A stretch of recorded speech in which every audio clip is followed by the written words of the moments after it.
Une inscription à l'encre sur un fragment de cruche en terre cuite. On peut y lire Yerubbaal. Cette découverte inédite a été faite par une équipe de chercheurs de l'Université hébraïque de Jérusalem, l'Autorité des Antiquités d'Israël et l'Université Macquarie à Sydney.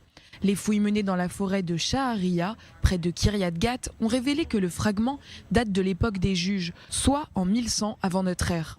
Trouvée à l'intérieur d'une fosse creusée dans le sol et recouverte de pierres, l'inscription se réfère elle-même au livre des Juges. Ce livre raconte la période de l'histoire des Hébreux entre la conquête du pays de Canaan et l'apparition de la royauté.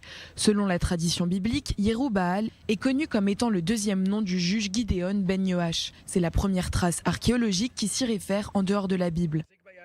Je tiens entre mes mains une inscription avec le nom de Yerubbaal qui a été découverte ici. Elle daterait de 1100 avant Jésus-Christ, de l'époque des Juges. Le nom de Yerubbaal apparaît ici et exactement à cette période-là, dans le livre des Juges. Nous retrouvons Gidéon qui s'appelait également Yerubbaal. Il y a donc une concordance entre l'histoire biblique et les archéologues.